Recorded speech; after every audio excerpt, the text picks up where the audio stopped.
Welcome back. Welcome back. Today, we're yapping about the Miami Dolphins. Where do they go from this year? Do they move on from Tua? Do they move on from Mr. McDaniels? Let's go. This season for the Dolphins is a complete disaster. And the Tua Tagovailoa contract may honestly push them back for a decade. It's that bad.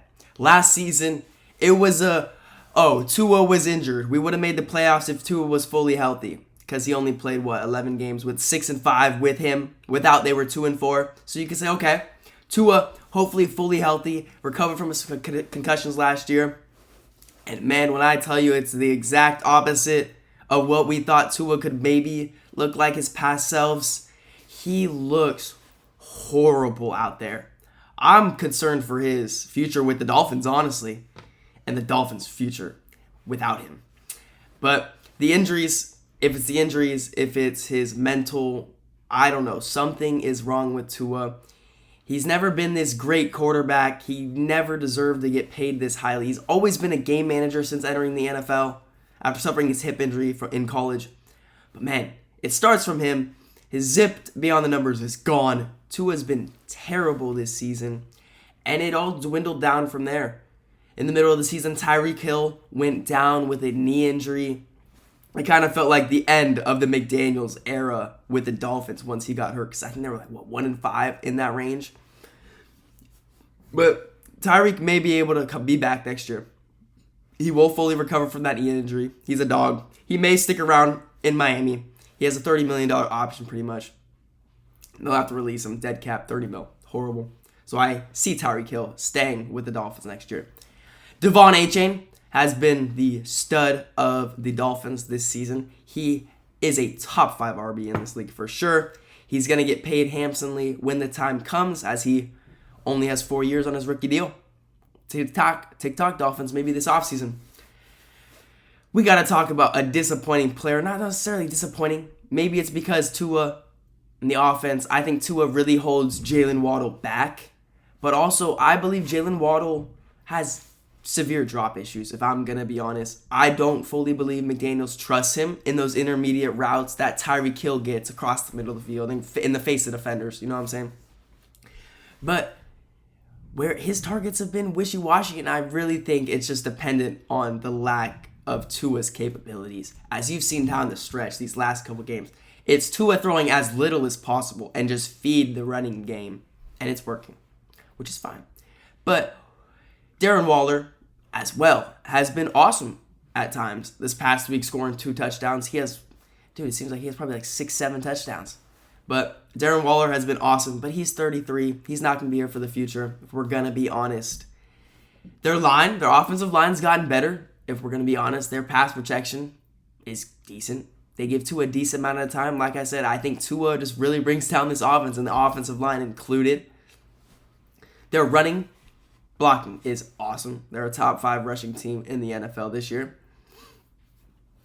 They only give up a 30% pressure rate, second in the NFL, which is nuts. And McDaniels loves the downhill effect of his running scheme, and it works to a T. The amount of space Achane gets, it's literally one man, and he's gone. Patrick Paul as well, offensive lineman, has been great. Former second-round pick. Starting to break out as the year goes on, is a big reason why this offensive line is so improved down the line. An issue with the offensive line. Second round pick from this past year, current year. Jonah Sevigny. Oh my God, he has been horrible. This past week, he got exposed. He does seem like he has a good mentality to improve, but it's a scary first year for the rookie guard. On the defensive side of the ball for the Dolphins, they've started to show some improvement down the line, but at the end of the day, it is the same exact McDaniels team from years in the past. Against the bad teams, they show up ready to pounce. Against the great teams or the good teams in the NFL, they play down. It's just what it's been. You could look at the past years. But on the defensive side of the ball, they've been improving, if we're going to be honest. Since week 10, they're only allowing 14.3 points per game, which is nuts from where they started the season. But I will say they played the Bills. That was a great game. great defensive performance, forced Josh Allen to have an abnormal game. The Commanders, Mariota, the Jets, and the Saints, like, come on. The first couple weeks, they were averaging 30 points per game against. Horrible. But since then, like I said, they've improved immensely. The run defense has shown a huge improvement. It's now top 5 in the league in defending the run. Awesome improvement. Their pass rush is still lacking a little bit, I'm not going to lie. 24% pressure rate, still bottom 10 in the NFL. They also shipped out Jalen Phillips, which does not help the pass rush at all. That's another defensive end.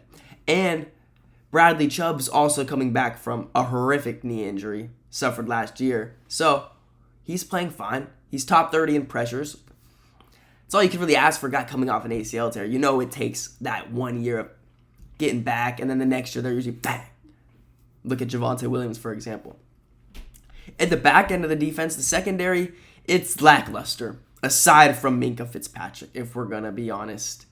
He is a standout in pass coverage, always. He's a Swiss Army knife. I was surprised the Steelers traded him. He is a safety that every team wants. He's like a Kyle Hamilton, Derwin James. He's everywhere. Yeah, like I said, besides that, they're a bottom 5 unit in the secondary. They allow so many yards through the air. Their run defense, like I said, is good. But the pass defense. Jordan Brooks is the main key to this run defense. He has been having a year. 3.5 sacks. Leading the league in tackles, which who cares about tackles? But 12 TFLs. You could see it on the tape. He makes an impact in that running game. But the Dolphins defense, that's all you could ask for. They're on the field for way longer than the offense is every single game because Tua holds this team back. How do the Dolphins get out of mediocrity? First, it starts by keeping Mike McDaniels as the head coach. He has to stay. He has proven he can lead a top throwing offense, a top rushing offense with a handicapped game manager in Tua Tagovailoa. You've seen A-Chain this year. You see how his players still play for him as they went on, 4-game winning streak this year? You have to keep Mike McDaniels. His offense is awesome. Motion, beautiful, misdirection, the way he uses A-Chain. Oh my God. If he leaves, he will be a top target in the NFL. That is for sure. The biggest question of the offseason. What do you do with the man holding everyone back? Like, I could relate this to McDaniels. His passing offense doesn't look as good because of Tua. It's just facts. It's because of Tua. They are handicapped because of his limitations now. What do they do with him? His contract is horrible. I don't know why they ever signed him to that deal. If I'm going to be honest, it was 2020? It was last year? Like, they looked at this dude, like, showing up to practice every day and still extended him. I can't believe my mind. Like, what are they going to do? They could either release him for a whopping, $99 million in dead cap. $100 million, dude. They're to say, yeah, go find another team, bro. We'll pay you. We'll pay you on the bench. Like, dude, $99 million. That happened to Russell Wilson with the Broncos. It was $80 million in that range? Or a team could trade for him. Not gonna happen. I don't see a team dishing off any picks just to take on $54 million guaranteed. Maybe the Dolphins can find a way to, I guess, salary dump it. Give someone a pick, I guess, to take Tua, like the NBA, I guess. Maybe a buyout type of deal. But I don't know. Tyreek, like I said earlier, he may stay. If they want to cut him, they could release him for $30 million dead cap. Jalen Waddle, he'll be on the team for surely next year as his cap hit is not that high yet. But man, his contract is a little crazy too. But it's very friendly on the books. He is very lucrative. Shout out his agent. Bam. Where should the Dolphins go? What do they do? Do they keep McDaniels? Do they fire him? Do they keep Tua? Do they get rid of him? Those are the two biggest questions. You have to answer those. Those are the two main pieces of your team. Big questions for the Dolphins and their owners. And I'll catch y'all boys tomorrow.